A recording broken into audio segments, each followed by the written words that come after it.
یہ عبرت کی جا ہے تماشا نہیں ہے۔ اللہ اللہ اللہ اللہ اللہ اللہ اللہ اللہ اللہ اللہ اللہ اللہ اللہ اللہ اللہ اللہ اللہ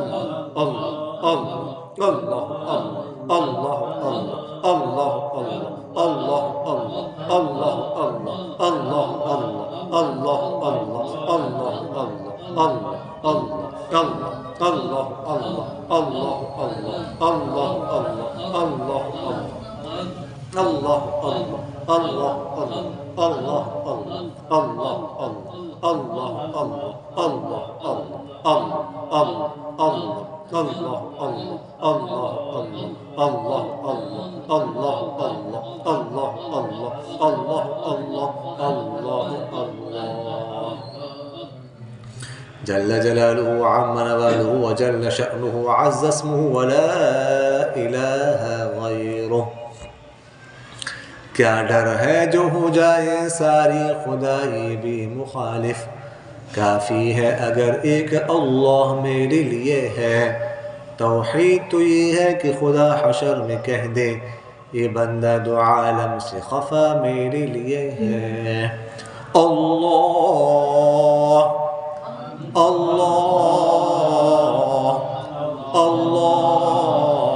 اللہ اللہ اللہ